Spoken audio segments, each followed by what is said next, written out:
Oi, gente, muito boa noite. Começando mais um Verbalize nessa segundona gostosa, trazendo muitas informações e boas gargalhadas também, né? Com certeza, sempre com bom humor, sempre com uma maneira muito leve, trazendo o melhor da informação e informações que vão mudar a sua vida, que vão trazer sentido para a sua vida e dando muitas dicas, com certeza. Promovendo a verdadeira metanoia na sua vida, mudança de mentalidade. Hoje, olha, o assunto vai render bastante para você, porque, olha, nós vamos nos entender melhor.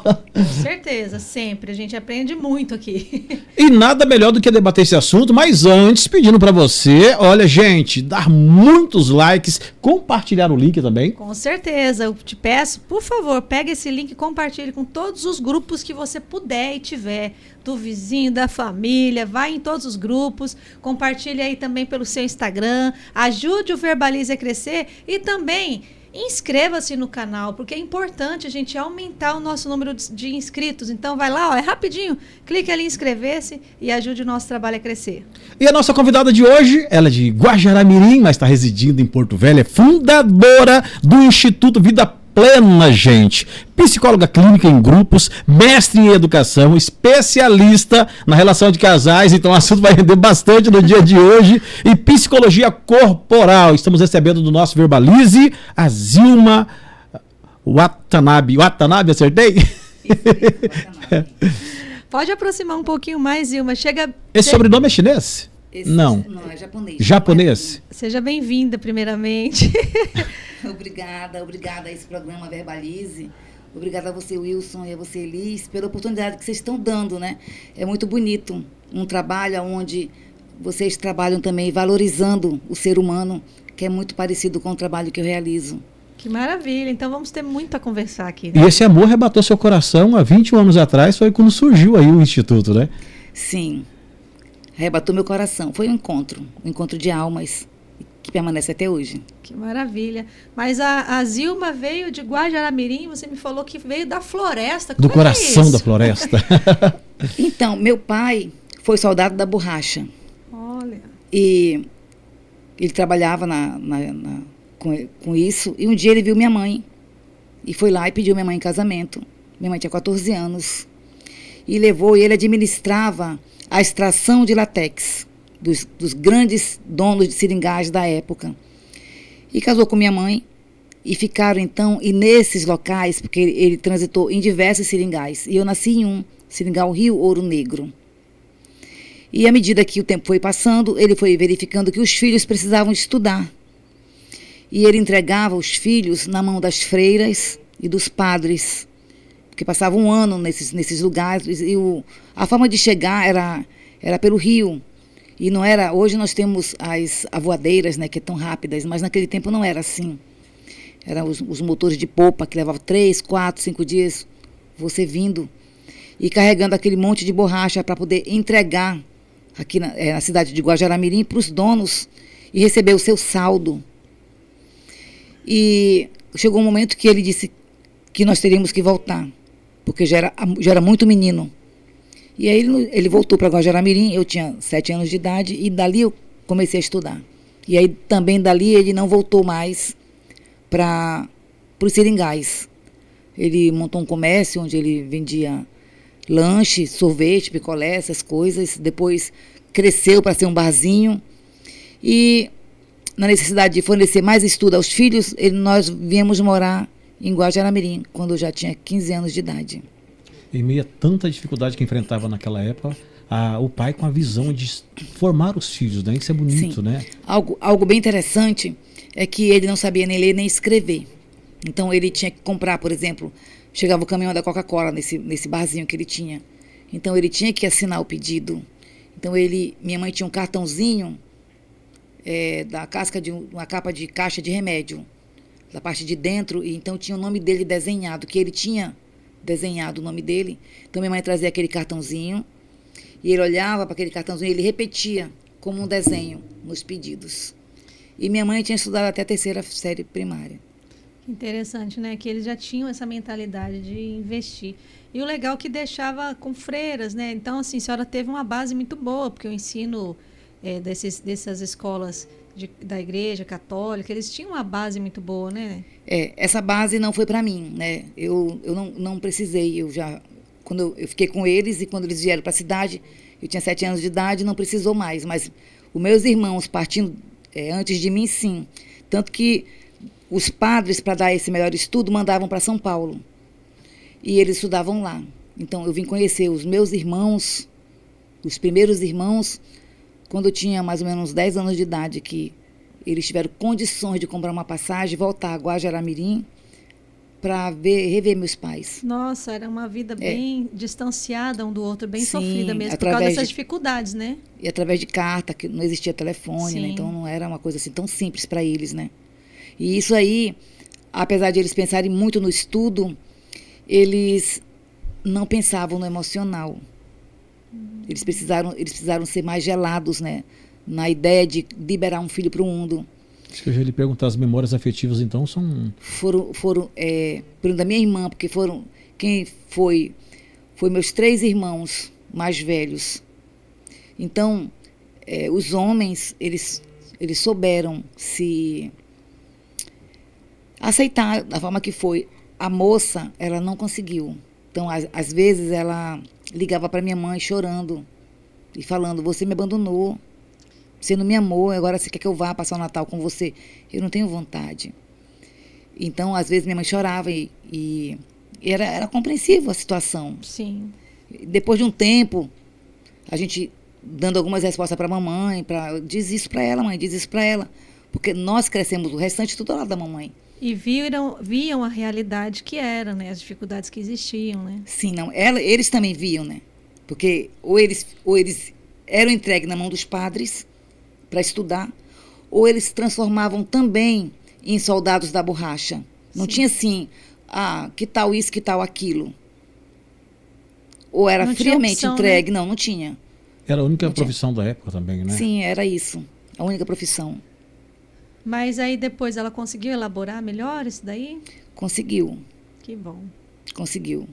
A senhora acha que toda essa vivência que a senhora teve, né, juntamente com os seus irmãos, foi algo que te impulsionou a cuidar das emoções das pessoas? Você sabe que foi um movimento altamente inconsciente. Depois de muitos anos, eu vim compreender que eu estava à margem de buscar curas para o meu sistema e eu não sabia.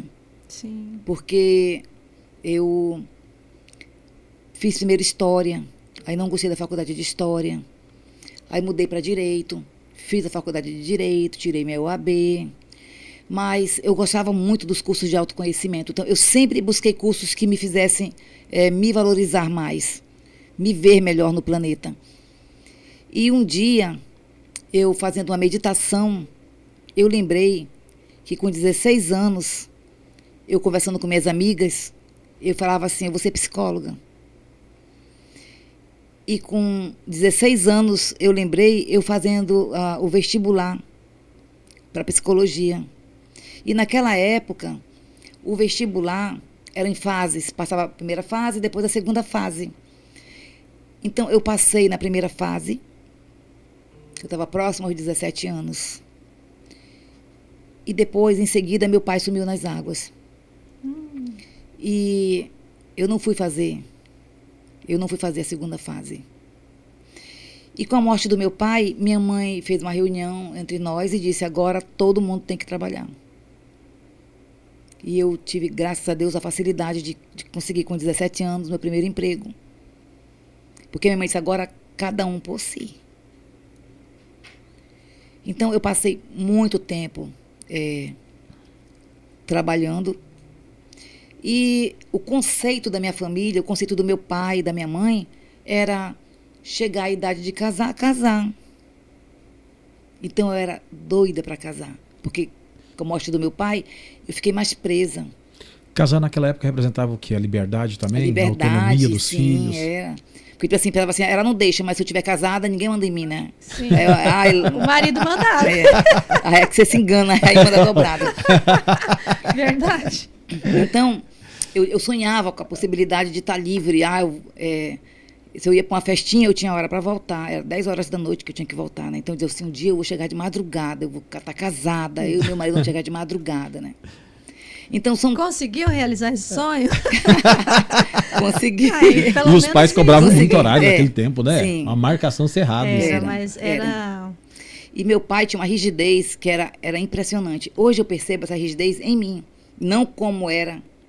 A gente vai observando Sempre que fica, né? a gente vai observando que nós somos essa mistura e que nós temos naturalmente o resultado da mistura. Então eu noto o quanto eu sou rígida, não com horário, porque meu pai dizia assim: você volta às 10 horas da noite. Então eu ia e eu tinha que chegar em casa e pegar o relógio e ir no quarto e mostrar: pai, cheguei. E ele tinha que olhar, estava pontualmente o relógio. 10 horas. Senão não saía mais. Senão eu passava 3 ou 4 final de semana sem ir para festinha. E eu contava os dias, os minutos, as horas para estar nessas festinhas. Então, E era tão rígido, né? E nessa época as festinhas eram tão ingênuas, né? Não fazia Sim. nada demais, era só Não. para dançar mesmo, né? é, já com 17, perto dos 17 anos, já tinha assim as batidinhas, né? Que você fazia aquele refresquinho Sim. e jogava um pouquinho de álcool. Drinkzinho. Mas quando chegava a hora, perto das 10 horas, também vinha o pai do dono da casa e tirava a música. Pra gente ir Todo embora. mundo já tinha que ir embora. Todo mundo tinha que ir embora. Então, Todo mundo tinha, então, essa mesma era, dinâmica não na era família. só o meu pai, não era cultural da 10 idade. horas é hora de todo mundo ir para casa. Agora, claro que tinha, assim, sempre tem a irreverência, né? Aqueles que ultrapassavam, e mesmo que apanhasse na sua casa, ou que pegasse a bronca, sempre tinha os irreverentes, mas eu não podia ser irreverente, porque tinha um preço alto por trás de mim. Por ser mulher também, a cobrança era Sim. maior. Bem Sim. mais. Diante, a senhora falou que seu pai se perdeu nas águas, né? Diante dessa situação, desse luto, que não pôde ver esse pai retornar, né? Sim. Como é que vocês viveram esse momento? Como é que foi a elaboração disso? Então, como meu pai era muito rígido, é até duro o que eu vou dizer agora. No primeiro momento, eu falei assim: agora acabou. Agora eu vou ser livre. Não tem uma papai para dizer isso ou dizer aquilo, né? Então eu fiquei meio que congelada, não acreditando, porque também eu fiquei presa na minha última conversa. Eu não podia namorar. Eu não era autorizada a namorar. E eu já estava começando a olhar para lá, olhar para cá. E ele disse assim, dali, nesse período, ele resolveu fazer um trabalho no garimpo. Ele ia trabalhar no garimpo. Nós já tínhamos essa lanchonete, esse barzinho, mas ele quis ir para esse garimpo, porque ele disse que lá ele ia conseguir algo mais que facilitaria a nossa vida. E ele me chamou e falou assim: eu quero te dizer que quando eu vou voltar, eu tenho um ouro lá enterrado. Quando eu voltar, eu vou trazer esse ouro. É para pagar a cirurgia da sua mãe. E você vai com sua mãe para São Paulo fazer a cirurgia, você vai passear com sua mãe. E quando você voltar, eu vou deixar você namorar. Então, não faça nada. Eu notava que, como eu era assim, muito espivitada, eu notava que ele tinha medo. Sim. De que minha sexualidade fosse despertada mais cedo. Mas eu não tinha isso. Mas era visível o temor dele. Eu: não, pai, pode deixar, vou te esperar. Então eu esperei, era só uma semana. Era uma quarta-feira que ele ia chegar. Então naquela noite, eu não conseguia dormir esperando meu pai chegar. Na ansiedade. Esperar, porque eu sabia que daquele dia em diante eu ia namorar. Aí batem na porta, eu vou abrir, que era o papai. Era a notícia que ele tinha morrido afogado. Meu Deus. Então, eu fiquei por muito tempo naquele susto. Então, sempre que batiam na porta, eu dizia: é meu pai. Não, ele está perdido. Então, eu fiquei muito tempo sem ter a certeza de que realmente eu estava sem meu pai por perto. Então, eu vi sentir falta mesmo do meu pai já no mundo do relacionamento. Que eu pude perceber que algumas vezes, se eu tivesse meu pai por perto, talvez aquela pessoa que estava me maltratando na relação não tivesse coragem de fazer isso. Hoje, dentro da psicologia, eu compreendo tudo isso assim com muita leveza, mas naquele tempo não. Às vezes eu me trancava no banheiro para chorar de amor, que a gente ama tanto, né? Mulher ama demais. E aí eu dizia: pai, onde tu tá? Que tu não me defende. Porque pela rigidez do meu pai, eu sabia Que era uma proteção, né? que eu seria bem protegida por ele diante do olhar ou da voz mais altiva de um homem. Sim. E isso hoje você traz para a vida também, né? Porque, Sim. querendo ou não, a gente herda, né? Seja os defeitos, seja as qualidades, e acaba aplicando também nos nossos filhos. Sim. Então, hoje já eu estou bem separada dessa realidade porque eu pude viver isso a nível terapêutico, né? Então, tipo assim, como buscadora de mim mesma, eu pude atravessar tudo isso, já olhando com uma nova perspectiva e reconstruir dentro de mim essas emoções e poder trabalhar hoje com essas emoções reconstruídas, auxiliando outras pessoas a viverem essas emoções e olharem que nem tudo é fim. Porque, por exemplo, eu não trabalho para que uma pessoa possa desfazer um casamento. Eu trabalho com restauração. E, às vezes, são 2 ou 3 palavras que você restaura. Porque eu tive que acabar com um casamento para começar um novo casamento. E eu hoje sei que se eu tivesse encontrado uma única pessoa que tivesse me falado restaura por esse lugar aqui, talvez eu não tivesse me separado. Hoje talvez o que falte para os casais é informações. Você acabou de dar um grande exemplo. O que fazer? Porque tem muitos casais que estão perdidos dentro dos casamentos. A pandemia foi o ápice dos divórcios, das separações. Então, tem muitas informações, tem muitas coisas e tem muita solidão. Às vezes nós estamos juntos e só. Porque se eu falar com meu marido tal coisa, ele pode interpretar tal coisa, vai se ofender, então é melhor eu não falar. Se eu falar para minha mulher tal coisa, ela não vai entender, então é melhor não falar. Então eu começo a habitar junto, 2 pessoas juntas, sem uma boa comunicação. Ainda a comunicação verdadeira é o melhor lugar para você depositar o amor na relação. Então, muitas vezes, também o mundo está ficando muito fácil, a gente chama assim, os relacionamentos líquidos, a vida é muito líquida. Verdade. Então, com essa coisa está muito líquida, todo mundo está achando o tempo inteiro que a fila anda para tudo. Então, ou você submete a determinadas exigências, ou eu não fico. E acaba sendo a máxima do momento, né? Isso, e também tem muita gente. Então, tem sempre alguém disposto a se mostrar para o outro, achando que se você ficar comigo, também é mais fácil do que com ela. E também não é verdadeiro. Eu apenas substituo um lugar e vou viver a mesma história que naquela outra eu imaginava que não ia viver.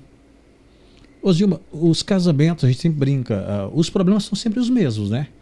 Ou falta de atenção, ou falta do marido ajudar a esposa, ou falta dos dois estarem imbuídos na responsabilidade do lar, né? Às vezes tem aquelas brigas que o marido não aceita, às vezes a esposa ganhar mais que ele, a diferença salarial, pequenas desigualdades dentro do relacionamento que o torna disfuncional.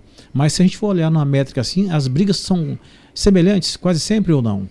Eu não vejo assim, porque como eu trabalho no mundo sistêmico, né? Eu olho que o relacionamento, ele está muito ligado da onde eu vim, do mundo que eu vim. Da minha cultura. Do aprendizado que eu tive. Então, tipo assim, deixa eu dar um exemplo. Meu pai e minha mãe. Minha mãe casou com 14 anos, meu pai tinha 18. Minha mãe ficou com meu pai até a morte. Depois da morte do meu pai, ela falava assim, é muito perigoso colocar um outro homem na minha casa, que eu tenho muitas filhas. E ela quis viver essa solidão até a morte. Então, ela não casou de novo, como a gente vê hoje, que já é mais comum. E é mais fácil, né? Naquele tempo, para ela, era muito difícil. Então, o que eu tenho no meu DNA de ensinamento de um relacionamento? Que meu pai e minha mãe viveram juntos para o resto da vida. Que não tinha desistência. Então, nas minhas células não tem desistência, tem persistência. Eu não posso dizer que meus pais eles se amavam profundamente. Não sei muito se eles se amavam profundamente, porque ele foi lá, escolheu a moça e o pai deixou ele e levou a moça embora. Com o tempo, talvez esse amor tenha se estruturado, porque naquele tempo não era Não tinha essa coisa de paixão, né? Não era assim, né? E eles não falavam se um dia se apaixonaram. Também nós não tínhamos essa intimidade de estar perguntando. Não tinham essas conversas, né? Mas o que eu sei é que minha mãe brigava pelo meu pai. Ela lutou por esse homem. Então, nessas vezes que subia lá do Seringal para receber o saldo, então eles passavam uma semana na cidade. E essa semana na cidade era uma semana onde ela ia para salão, ela fazia unha, né? Ela comprava roupa nova e ele ia para o barzinho. E às vezes chegavam outras meninas, né, no barzinho e ficavam ao redor dele. Ela disse que ela ia lá e ela empurrava, ela puxava cabelo e ela trazia meu pai de volta. Ela era brava, então. Ela era brava. Então, ela era essa mulher determinada. Então, quando eu vejo a minha determinação, que, claro, é aplicada em outros lugares, eu lembro da minha mãe. Minha mãe lutava por tudo que ela queria. E tudo que ela queria era meu pai do lado dela. E ele ficava. Às vezes, ela tinha uma crise de ciúmes, ele falava, ai, sua mãe tá louca, não sei o que sua mãe tem. A gente não entendia nada, né? Do que se tratava. Depois de adulta, a gente pôde compreender o que era aqueles escândalos, aqueles shows que minha mãe dava em casa. Gente, mas vamos continuar falando de saúde, mas falando, né, ainda de saúde, não só mental, mas vamos pensar também na saúde física. Nós temos que falar do nosso grande parceiro, né, Wilson? Academia Modelo do Corpo Esporte, gente, uma estrutura formidável, climatizada, ambiente interativo, com mais de 2.000 equipamentos para você investir em bem-estar e qualidade de vida. É a Academia Modelo do Corpo Esporte. Com certeza, com os melhores profissionais para te dar aquele suporte, para te acompanhar, para você não lesionar, porque a gente tem que fazer o exercício da maneira correta para obter bons resultados. E além disso também, tem nutricionista para te ajudar aí na sua reeducação alimentar. Tudo o que você precisa, a Modelo do Corpo tem para você. Os melhores profissionais, a melhor estrutura e aquele ambiente, gente, olha, com um padrão de higiene formidável, tá bom? Você vai investir em bem-estar, vai investir em qualidade de vida com os melhores profissionais à sua disposição, porque o nosso objetivo é fazer você alcançar o seu. Isso mesmo. Estamos aqui com a Zilma, né? Que coisa gostosa, falando dessa vivência da sua família e dos cuidados que sua mãe tinha com o seu pai, né? E às vezes a gente também vê esses cuidados no dia de hoje, só que bem menos, né? Você deixou uma fala bem aberta no início lá, que a sociedade está hoje muito com aquela máxima, né? A fila andou, vão para frente, não... é uns trem que às vezes não dá para entender também. Então, e é assim, a juventude hoje vive assim, né? E essa fila que anda, ela anda mesmo, mas ela anda no nível de exigência.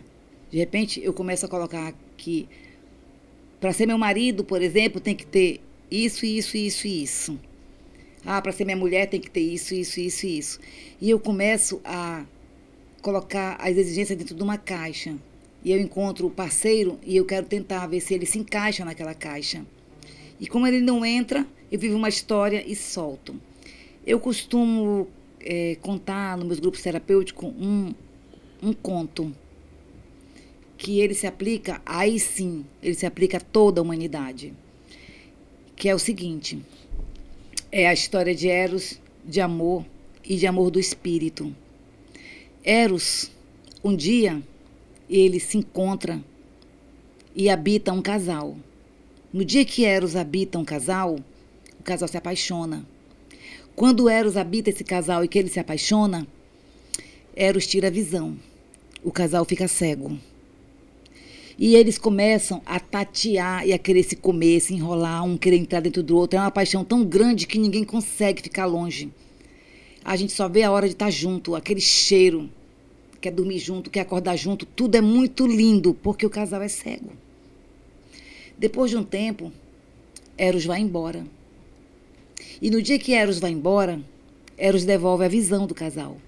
Então o casal passa a enxergar.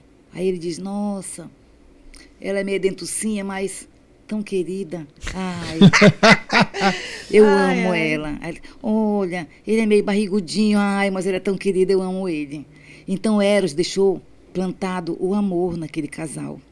E aquele casal, muito embora enxergando alguns detalhes de imperfeição na relação, resolvem casar, resolvem construir uma família, porque ali também habita o amor. E Eros, quando o casal busca essa solidificação no relacionamento, sempre volta. Está sempre voltando, revisitando o casal. Só que existem pessoas que só consegue viver uma relação até Eros.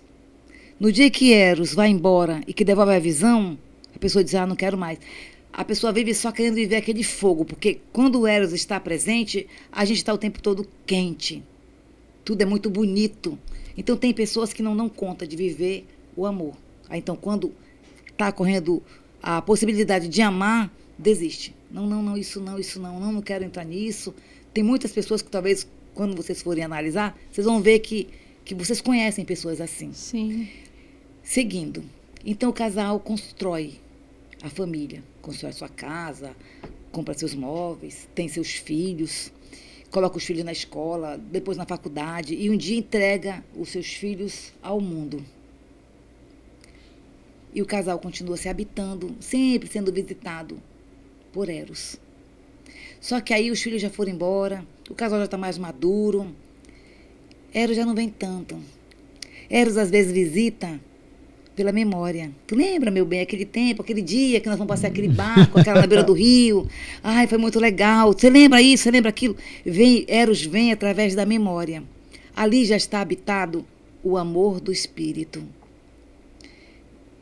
Jean-Yves Leloup fala, que é um padre ortodoxo da Universidade da Paz, que é uma das universidades que também atua dentro do Instituto Vida Plena. Ele diz que não tem nada que você construa a dois que você não tenha a habitação do terceiro. E o terceiro, nós podemos chamar do nome que nós quisermos. Eu chamo de Deus. Que lindo isso. Que lindo, lindo. Coisa muito bonita. lindo. Eu imagino uma aula dela, né? Como que a gente deve viajar. Eu adorei esse conto. Muito bom. Eu vejo, assim, que essa sociedade líquida, ela gera um problema na vivência no geral, né?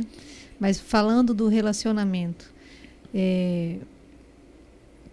pensando nessa ideia do Eros, né? Que todo mundo hoje é muito sexualizado, tudo corrobora para isso, a música é altamente sexualizada, né? Os filmes, tudo no nosso contexto é muito sexualizado. E as crianças, elas já começam tudo muito cedo, é tudo muito precoce. E eu imagino que cada vez mais teremos problemas de relacionamento. Por quê? Porque as pessoas cada vez mais estão nessa cultura de não esperar o tempo certo do amor, né? Vive ali o tempo certo do Eros. Como é que a senhora lida nessa situação de um problema de um acompanhamento de casais? Qual que é a melhor solução preventivamente, até para a gente que tem filhos, que logo chegarão na adolescência e a gente vai ter que lidar com toda essa sexualidade que vai vir aí borbulhante, né? Então, os casais me procuram quando eles estão em crise. Sim. Quem tá feliz, tá na beira da praia, viajando, curtindo a vida. Me procuram quando estão em crise. E quando eles estão em crise, a crise era necessária na relação.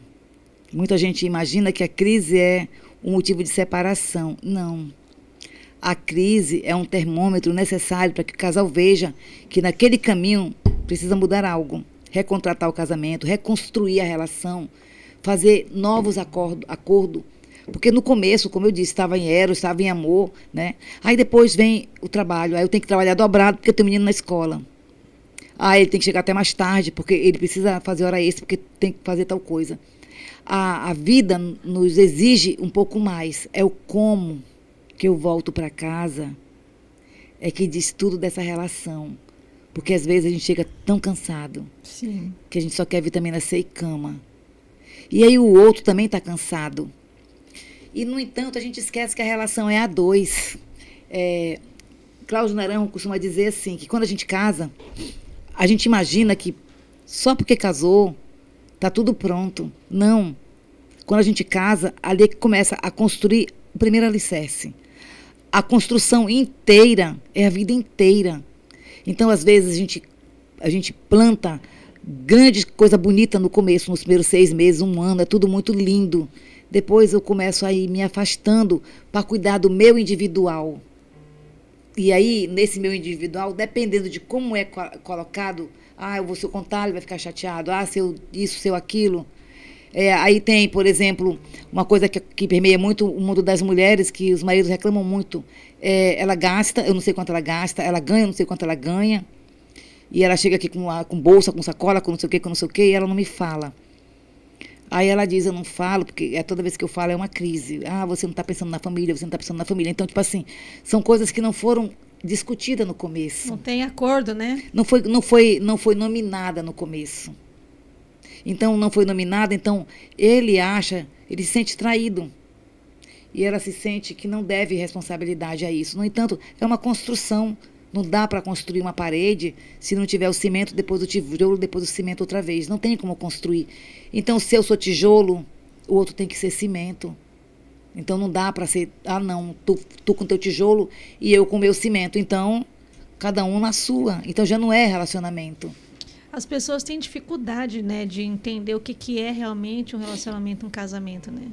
É um casamento só de nome, mas não de fato. É o seu carro, o meu carro, né? Quando o filho gera problema, é o seu filho. O filho é nosso. Mas tudo isso está embasado num bom diálogo. Sim. E também tem uma esfera muito interessante que permeia muito o mundo dos casais, a humildade de reconhecer. A humildade de reconhecer. Realmente, pensando bem, você está certo nesse aspecto. Mas eu tenho vergonha de reconhecer, porque depois ele vai jogar na minha cara, viu? Aquele dia. Então, é como se eu estivesse junto, mas ao mesmo tempo eu fico guerreando de forma muito invisível. Eu construo uma guerra. Uma concorrência, né? Velada, onde eu fico só esperando o que ele vai dizer. E essa comunicação, ela é de extrema importância, porque às vezes eu estou conversando e você está chateado comigo e você não está escutando. Você está esperando a hora que você vai me dar a resposta do que eu estou te dizendo. Então, a gente também trabalha muito com essa questão da comunicação não violenta, onde eu digo como eu estou me sentindo, mas dependendo do tom que eu estou dizendo, o outro se sente agredido. Então, se eu uso o melhor tom, existe capacidade do outro me escutar. Às vezes eu falo assim, você já disse para ela isso. Doutora, eu estou cansado de dizer a mesma coisa, ela não me escuta. É porque daquele jeito, daquele tom, já não cabe mais naquela relação. Mas se eu mudo o tom e eu mudo as palavras, eu chego num outro lugar. Então, às vezes apenas é a questão de o como eu digo algo para o outro. Eu penso, né, que é um grande desafio isso daí. Por quê? Porque quando a pessoa tem um temperamento explosivo, normalmente pessoas rígidas, né? Eu tenho essa rigidez e eu tenho esse temperamento explosivo. A gente tem que pensar 1000 vezes antes de falar para não ser grosseiro, né? Porque às vezes não é a gente pode ser sincero, mas eu não preciso ser grosseira, né? E a gente tem que assim ter uma maturidade, sabe, assim, uma consciência muito bem trabalhada para o tempo todo não cometer sincericídio. Então, né? Aí eu volto pro início que eu estava falando sobre o fato de eu ter saído do lar onde meu pai e minha mãe se separaram. E que ali eu tenho, dentro de mim, a firmeza de que o que eu trago nas minhas células é que um casal tem que viver para a vida inteira. Isso em mim. Mas vamos supor que tem uma outra pessoa que se casou comigo. E ela se casou comigo e os pais separaram dela quando ela tinha 7 anos de idade. E ela teve que viver essa adversidade do pai busca um dia, o pai não telefona, o pai pega, o pai não pega, a mãe ficou com o pai. Ele vive dentro das células dessa pessoa, ele conhece muito de desistência. Ele conhece muito de separação. Já tem ali na vivência, né? Já tem na vivência. Então, tipo assim, nós somos exatamente o que nós aprendemos a favor ou ao contrário. Aí entra naquilo que você falou. Às vezes eu vim de uma família agressiva. Minha mãe era agressiva. Então, tudo que eu aprendi a responder para o outro foi gritando. E não sei o que lá. Você, sua mãe, e sua avó, e não sei o que lá. Eu vou dizendo, e é você também, e sua mãe, e sua tia. Eu vou... Porque da onde eu vim... assim foi que recebeu. Foi da onde eu recebi. Foi a minha escola. Então, eu sempre digo, a primeira escola foi da onde nós nascemos. Aquele casal me ensinou como habitar no mundo. O restante, eu que tenho que aumentar a minha consciência e dizer, eu não sou a mamãe. Então, eu não preciso responder para o meu marido, porque ele não é o meu pai. Essa é a história da minha mãe. Eu posso reconstruir essa história. É quando eu falei, lembra dos dos recontratos, das Sim. crises. Ele pratica agressões verbais comigo. Toda pessoa que recebe agressão verbal e se cala, ela veio de um lugar também onde ou o pai se calava ou a mãe se calava. Então, ela aprendeu.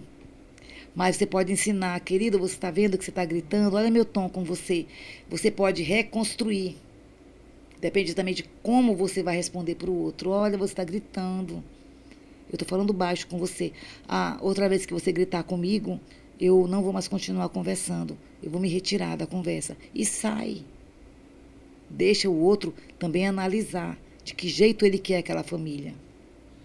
É que, na verdade, o que fala gritando, ele está sempre tentando demonstrar uma autoridade, mas, no fundo, ele tem uma debilidade, né, que não foi tratada. Então, ele veio o aprendizado, ou o pai gritava, ou a mãe gritava, ele vem de algum lugar que faz com que ele saiba que é desse jeito que se trata o outro. Ele aprendeu que é assim. Esses tempos agora, eu estava atendendo um casal fora do Brasil. Brasileiros morando num outro país.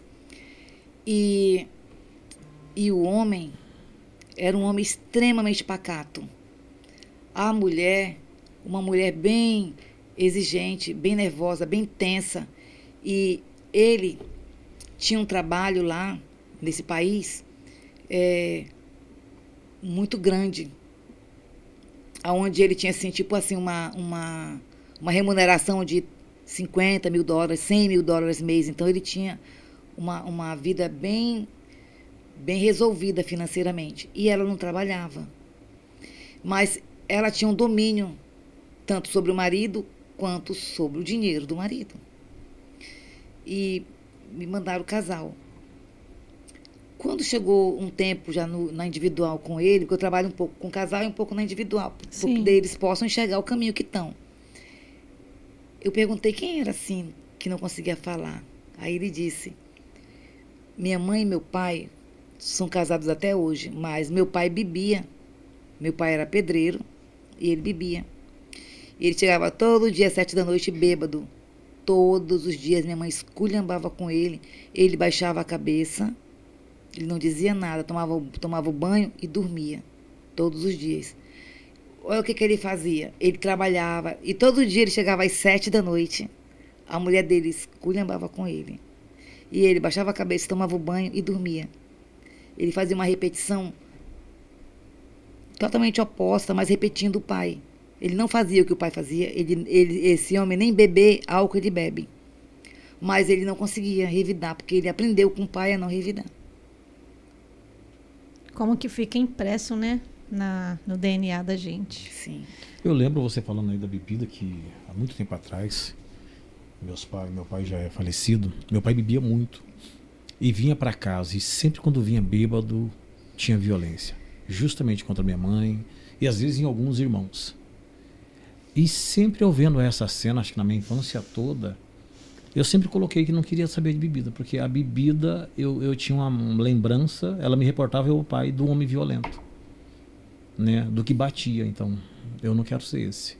Só que ele tinha uma qualidade muito forte, ele era muito provedor, né, de trabalhar, de ir atrás, de resolver. E eu às vezes falando, eu falei, caramba, essa qualidade dele é boa, mas aquela outra lá não quero não, né. Então, nesse aspecto, é interessante você estar falando. E você não bebe, né? Não bebo. E eu tinha raiva de quem bebia, hoje não tem mais não. Quando chegava um bêbado na mesa falando, eu já ficava com a raiva daquilo, porque, meu Deus do céu, né? Já me via a lembrança do que o meu pai lá atrás fazia, né? De bater nos outros por nada. Às vezes chegava bêbado, queria comer alguma coisa, já ia pra briga. E nesse aspecto, qual é seu grau de tolerância? Hoje eu já brinco com a situação. Não. Já não. Como é que eu falo? Não com bebida, porque eu já sei, você não bebe, você já falou que não bebe.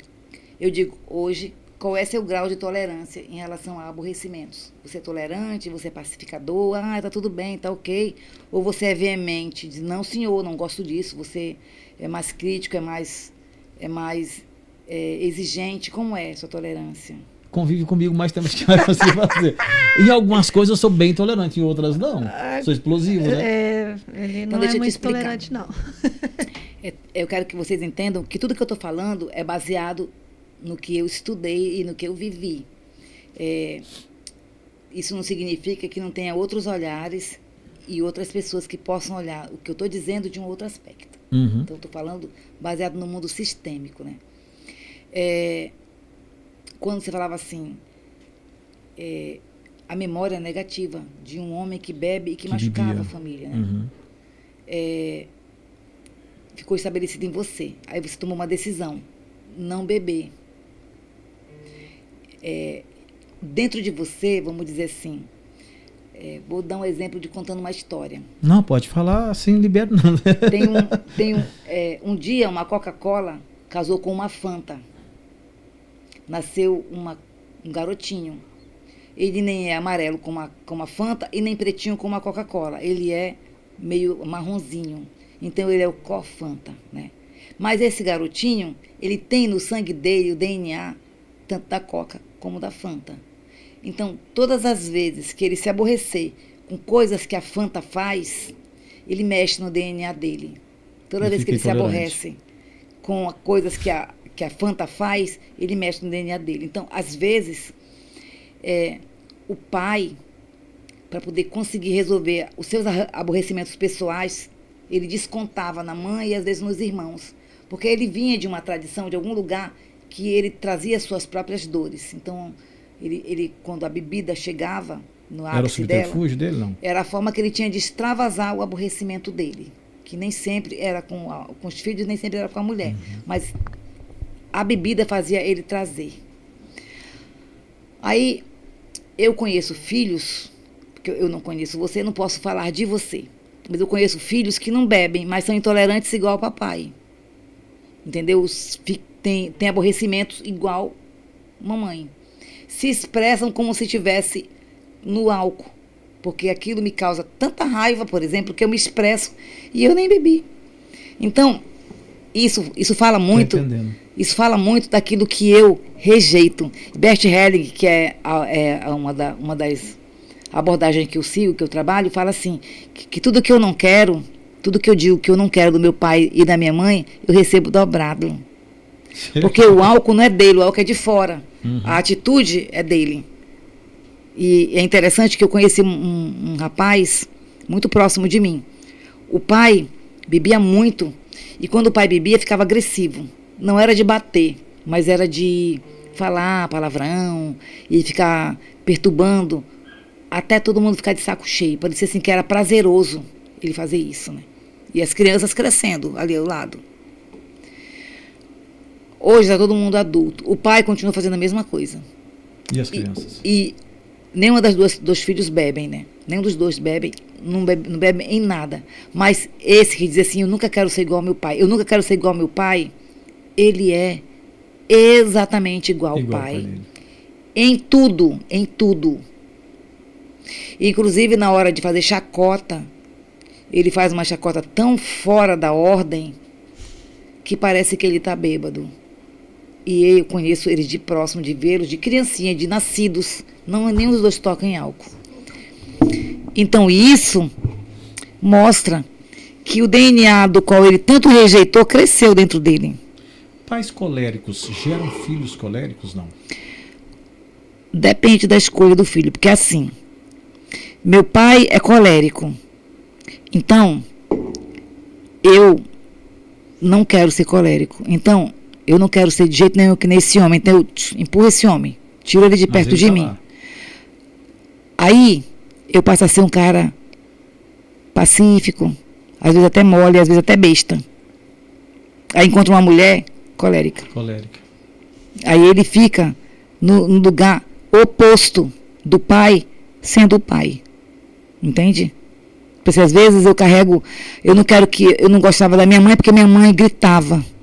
Aí eu não quero ser igual a minha mãe, então eu me torno uma pessoa calada. Eu falo baixinho e eu não grito com ninguém. Eu tô como? Carregando minha mãe negativa. Minha mãe é o contrário. Eu continuo. Só a moeda, né? Exatamente. Então o que a gente faz, normalmente o processo é aceitar. Meu pai foi assim e eu posso fazer diferente. Meu pai foi desse jeito. Era assim. O jeito do meu pai era esse. Mas, além disso, como você disse, ele era provedor, ele era um cara criativo, ele sabia fazer aquilo, e, nas horas vagas, bebia e agredia. Porque ele não era só isso, ele também tinha outros componentes. Então, eu costumo dizer assim, eu tenho 100% do DNA do meu pai e 100% do DNA da minha mãe. Então, eu tenho 200% de possibilidades. E às vezes eu me seguro só numa. Meu pai era alcoólatra. 200% de possibilidade das coisas boas, tanto da mãe quanto do pai, né? E das coisas ruins também, né? Então, não. Aí a gente, cada nós Não, eu estou dizendo, 200% de possibilidades. Das 200%, não é possível que todas são negativas. Então, eu vou olhar... vamos escolher as boas. Eu vou olhar, então, tipo assim, como você acabou de dizer, ele bebia e ficava meio que agressivo. Mas também ele era um cara criativo, sabia transformar trabalho em dinheiro, nunca passamos fome. Então, tipo assim, existia outras coisas nesse homem que eram excelentes. Então, eu vou soltar esse 1 e ficar com 199 positivo. E aí eu cresço, eu tenho possibilidade de transformar tudo que eu faço em ouro, porque ele sabia transformar em ouro, porque senão eu passava fome. Então, meu pai tinha também um aspecto dele que, pouco ou não, ele trazia para casa e nutria todos nós. Pouco ou não, ele dava força para que a gente estudasse. Nós tínhamos o caderno, nós tínhamos o lápis, nós tínhamos a caneta. Então, tinha algo também positivo desse homem. Maravilha. E falando em excelência, vamos falar de quem tem excelência em atendimento com multimarcas para a área da construção ou para a área aí da zona rural, né? Você que é fazendeiro, você que é homem do campo e que precisa aí tecnificar a sua lavoura, deixá-la mais ágil, com mais tecnologia, quem? Gente, Implemac, 50 anos servindo você. Olha, você do campo, da lavoura, você do agro, tem tudo que você precisa. Tecnologia de ponta para tecnificar, aumentar seus ganhos, aumentar a produtividade e tudo isso com multimarcas que você encontra na Implemac. Agora, se você é do ramo de construção civil... Verdade, você vai encontrar lá ferramentas, você vai encontrar... Olha, se você quer trabalhar tanto na parte elétrica ou não, se é para agilizar a construção, precisa de uma betoneira para ficar mais ágil aí a sua construção, é na Implemac que você vai encontrar. Tudo isso esperando por você. Tem Implemac, gente, ao lado do Feirão do Produtor, tem Implemac no 2º Distrito, tem também em outras cidades. Em todas elas tem promoções e muita coisa boa para você escolher. Isso mesmo. Estamos aqui num bate-papo gostoso, interessante, até porque a experiência também aqui, o conhecimento, conta muito, né? Que e a imersão, gente mergulha aí no conhecimento. Que maravilha. Ô Zilma, e o Instituto também? Fala um pouquinho pra gente desse Instituto. Então, como eu disse, né, que eu com 16 anos pensei em fazer psicologia, fiz a primeira prova, e depois eu não segui mais, daí eu fui trabalhar, casei, separei, fui viver a história de cigarra, fui viver a vida que o casamento podia proporcionar. Então, a minha irmã mais velha, acho que é 1 ano mais velha do que eu, sempre foi muito estudiosa, sempre muito focada, deve ter umas 6 faculdades, mestrado, tudo. Sempre quando ela falava comigo, por que você não estuda? Por que você não estuda? E aí eu fui fazer a faculdade de História, não gostei, mudei para Direito, fiz Direito, tirei o AB, e sempre em volta desses cursos. Aí nessa fase eu comecei esses cursos. E eu fui vendo que esses cursos, eles me traziam assim, um benefício muito grande. Então eu comecei a convidar as colegas para fazer os cursos comigo. Só que era muito difícil, porque era muito caro, eram pessoas internacionais. Então eu comecei a organizar, porque depois disso eu montei a agência de turismo. E no turismo eu comprava as passagens e eu comecei a organizar os trabalhos terapêuticos, formações, tudo. E um dia eu trouxe um internacional chamado Ramon Resino, que ele já não está mais conosco. E ele um dia falou assim para mim: ô Zilma, o Feng Shui da agência de turismo não funciona com o Feng Shui do que você trabalha. Estava na hora de você ter seu próprio trabalho, sua própria empresa. Então, eu saí do turismo e montei o Instituto Vida Plena. Então, eu comecei dentro da agência de turismo, os primeiros cursos. Aí eu montei o Instituto Vida Plena, fui trabalhar. Aí ainda falou assim, você precisava ter uma sócia, para você não seguir sozinha, já que você está acostumada com turismo, com sua sócia aí. E ele escolheu uma sócia para mim. E nós fomos. Só que, tipo assim, eu já fui, quando eu montei o Vida Plena, eu já tinha todo esse conhecimento de estrutura de curso, de grupos. Eu também já estava sendo a coordenadora da Universidade da Paz, que é uma universidade que trabalha de fins holísticos e transdisciplinar, onde nós trabalhamos uma mudança de você em relação a você mesmo, em relação ao mundo, em relação ao planeta. E eu criei o Instituto Vida Plena, de Desenvolvimento Humano Limitada, com essa sócia. Só que essa sócia, ela estava só de boca, tipo assim, a empresa era no meu nome e ela teria parceria, porque ela já tinha um conhecimento muito grande. E eu estava ainda nesse período fazendo o 3º ano, era 4º ano de psicologia. Que aí eu fui fazer psicologia. Sim. E aí, essa sócia, esse próprio Ramon, que escolheu a sócia, foi vendo que essa sócia não era tão boa sócia assim. Eu trabalhava muito e eu tinha que dividir tudo com ela, porque não era minha sócia.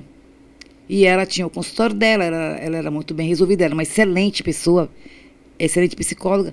Aí chegou o momento da gente se encontrar e medir que não era o melhor lugar para mim. Graças ao comportamento que a sócia teve, ele mostrou e aí depois se tornou visível tudo. Então a gente se separou.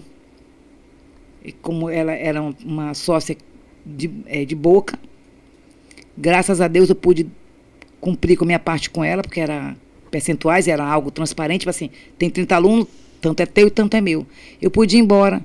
E graças a essa situação que foi tão dolorosa, porque, tipo assim, foi uma situação bem, bem difícil para mim atuar, eu pude comprar a minha própria clínica. Tipo assim, eu considero a minha empresa uma empresa espiritualizada, porque muitas coisas aconteceram em caráter muito doloroso. E quando era como se eu levasse um chute, eu caía. E quando eu levantava, eu sempre tinha a impressão de que Deus estava segurando a minha mão e me colocando num lugar melhor. Então, eu cresci muitas vezes sem saber que eu estava crescendo. Eu achava que eu estava sofrendo. Então, enquanto eu estava chorando, lutando pelo que eu acreditava, pelo que eu acredito até hoje. E quando um dia eu acordava, eu dizia, nossa, eu estou nesse lugar já. Aí eu só tinha que me curvar e agradecer. Então, tem momentos que eu, tipo assim, não fui eu. Não fui eu, foi Deus.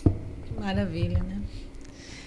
E hoje, o Instituto já com 21 anos, né, comemorando, vocês continuam nessa mesma pegada de trazer profissionais internacionais. Está acontecendo aqui em Ji-Paraná, né, uma palestra com um profissional, né, acho que é da Argentina, que a senhora falou? Isso, da cidade de Córdoba. Olha que então, maravilha. Nós continuamos, porque, tipo assim, nós temos as aulas de pós-graduação, que é de constelação familiar e é de gestalterapia.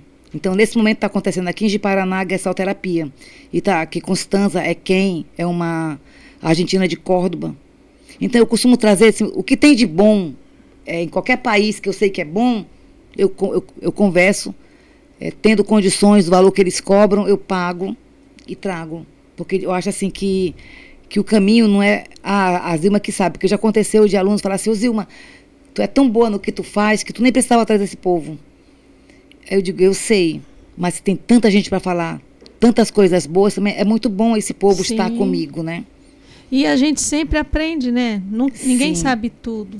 É Sim. sempre bom ter uma visão de outra pessoa, uma forma diferente de enxergar e de ler a vida, né? Sim, com certeza, com certeza. E a troca é muito salutar, né? Amplia nosso capital intelectual. Claro. Então, tipo assim, eu aprendi, porque, por exemplo, tem pessoas que dão as mesmas formações que eu dou, só ela. Claro, o conteúdo é igual. Mas aquilo que você acabou de dizer, Liz, eu te dou um conteúdo da minha perspectiva. Sim. Você dá o mesmo conteúdo na tua perspectiva. Então, eu oportunizo, por exemplo, tem 30 alunos me escutando, tem 30 alunos te escutando, tem 30 alunos escutando você. Ele vai dizer, nossa, eu vou fazer, quando eu for dar aula, eu vou ser que nem a Elis. Não. Eu quero ser como Wesley. Eu quero com o Wilson, né? Isso. Eu quero ser como a Zilma. Então, eu vou abrindo os leques, os leques, porque tipo assim, como a Zilma eu nunca vou conseguir ser.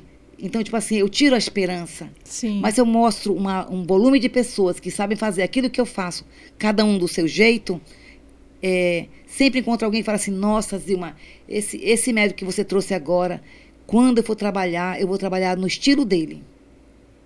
Então, e isso gera esperança, isso. gera boas perspectivas para o profissional que está ali em formação, né, Zilma? Exato. Maravilha. Isso demonstra a preocupação com a qualidade dos profissionais que serão entregues ao mercado, Isso, né? exato. Com um nível de excelência formidável também. É, sim. E nós agora, por exemplo, nós estamos revitalizando a Unipaz, porque eu fiquei mais ou menos 10 anos sem trazer a formação holística de base, que é da Universidade da Paz, a Porto Velho, enquanto eu estruturava a pós-graduação. Agora nós estamos revitalizando, então nós estamos trazendo agora no próximo final de semana em Porto Velho, e é algo que muita gente sonhava em ter. Nós estamos conseguindo assim com um valor diferenciado, e vai ser a primeira aula, vai ser no final de semana que vem, dia 29, acho que é 29 e 30 de agosto, que é a Universidade da Paz, que é uma universidade que trabalha para o desarmamento pessoal. O que é isso, Zilma? Desarmar pessoal. Desarmar pessoal, Pierre Weil, que é o criador da Universidade da Paz, ele é um francês, ele diz assim, que se no Brasil tivesse uma lei onde fosse proibido todo tipo de arma, então tomavam todas as armas, todas as facas, tudo que furasse, garfo, tudo, ficasse sem nada. Ainda assim, quando alguém tivesse aborrecimento com o outro, pegava um pau, uma pedra, a pessoa, quando está aborrecida com a outra, ela pega o que ela tiver e ela joga no outro. Então, a Unipaz, ela vem trabalhar esse desarmar pessoal, porque se eu estou desarmado, se eu estou com o meu coração repleto de saúde amorosa com o outro, eu procuro uma nova comunicação, eu procuro uma comunicação não violenta, eu procuro uma mediação de conflito, e aí eu posso estar em paz, e se o outro está em guerra, já não sou eu, mas através de 3 ou 4 palavras eu posso pacificar o outro. Então, nós estamos agora com isso. A Bíblia já fala, resposta branda desvia o furor, né? É muito interessante. E a nossa língua, ela é uma arma, né? E mais bonito ainda, Elis, as promoções de Lojas Royal. Ah, isso com certeza. Cama, mesa e banho, gente. Olha, roupas para crianças, adultos, jovens e adolescentes. Tudo você encontra em Royal. E essa semana é a semana do jeans. Isso mesmo, semana do jeans. É o preço à vista parcelado em 10 vezes. Gente, ó, você não encontra isso em outro lugar. É na Royal, você pode ir lá dar aquela revitalizada no seu jeans que já está meio gastadinho, assim, meio feinho. Pois é. Todo o estoque de jeans com 15% de desconto parcelado em até 10 vezes. E também a Expogipa está chegando, e se você quiser aí aproveitar e comprar sua cartela, compras a partir de R$200, acima de R$200, você consegue parcelar também no cartão e no crediário da loja. Lojas Royal, tem lojas na Avenida Brasil, tem no centro da cidade, tem no 2 de abril, tem uma sempre perto de você, e em todas elas tem promoção te esperando para presentear, para se autopresentear, para renovar a casa, o jogo de cama ou seus jeans. Lojas Royal. Isso mesmo, sempre perto de você. Estamos aqui com a Zilma Watanabe. Zilma, falei certo, não falei Vilma, é Zilma, tá, gente? Está sendo um prazer recebê-la aqui em nossos estúdios, nessa quase de 1 hora de bate-papo e de muito aprendizado. Maravilhoso mesmo, né, Wilson? Que mergulho que a gente teve aqui agora. Parabéns, Zilma. Fala pra gente aí tem a página ou perfil do Instituto Vida Plena, divulga para nós aí. Então, nós temos sim a página do Instituto Vida Plena, nós temos o site institutovidaplena.com.br, aí tem a minha página pessoal, né, porque eu também tenho minha página do meu trabalho pessoal, que é esse que vocês também escutaram um pouco, né, e dizer para vocês assim, por que eu acredito no que eu faço. Eu tenho essa idade que vocês estão vendo aqui na minha cara, né? Mas eu tenho um sonho. Tudo que eu trabalho eu tenho um sonho de construir uma escola para crianças com mais vulnerabilidades, para ensinar tudo que eu aprendi. Então, meu sonho é que a criança entre nessa instituição e ela saia já com o nível de faculdade, para que no nosso planeta nós tenhamos homens melhores, famílias melhores habitadas, para que esse índice de violência ele não seja tão afetado. Então, esse é o sonho por onde eu levo o Instituto Vida Plena. É para chegar nesse lugar, onde eu ainda imagino que eu vou conseguir em vida construir. Mas se eu não conseguir construir em vida, eu vou deixar já um povo estruturado para dar seguimento a esse trabalho. Maravilha. E torcemos linda, para o né? sucesso, Torcemos com certeza. Tudo que a gente quer são pessoas melhores, um mundo melhor. É o despertar mesmo da nossa consciência e a gente entender que a gente precisa estar aí presente para servir o outro, né? Senão não tem sentido a vida, né? É o sentido, né? E em setembro, acho que é 15, 16, 17 de setembro, não tenho certeza que eu estou sem um calendário aqui. Eu estarei aqui em Ji-Paraná, estarei fazendo um workshop de casais, aquelas pessoas que têm interesse, procurar o Instituto Vida Plena aqui de Ji-Paraná, que eu estarei trabalhando relacionamentos, não Que só de legal. casais, mas os relacionamentos em si, que dificultam às vezes a caminhada e que faz com que às vezes nós não temos uma boa comunicação e nem um relacionamento tão sano, onde a gente possa ensinar nossas crianças como se relacionar melhor com o planeta. Maravilha. Em setembro. É agora em setembro. Vamos divulgar. O Instituto Vida Plena fica ali na rua JK, em frente ao Correio Popular. É facinho de você encontrar. Se precisar de mais informações, é em frente ao Correio Popular. Obrigado por sua presença. E foi um prazer recebê-la aqui. Que volte muitas vezes para compartilhar esse conhecimento maravilhoso com a gente. Eu que agradeço a vocês dois, ao Verbalize e a tudo que vocês constroem, porque também o trabalho de vocês é muito rico. Espalhar notícias favoráveis ao planeta é o que mais nós estamos precisando, porque para falar de guerra e de coisas que não são boas, nós estamos cheios disso. Agora, para difundir o que é bom, são poucas pessoas. Eu desejo profundamente que tudo prospere para vocês. Amém. Deus abençoe vocês. Amém. E eu peguei uma frase sua que eu achei muito bonita, que na célula do amor não tem desistência, tem persistência. Que lindo, né? Frase Estou muito bonita. apaixonada por ela, gente. Estou apaixonada por ela e estou apaixonada por esse podcast de hoje, que está maravilhoso. E a gente só tem a agradecer. Muito obrigada. Estamos honrados. Obrigado a com a sua todos. presença. Beijo no coração, gente. E até segunda-feira. Até segunda-feira. Beijo.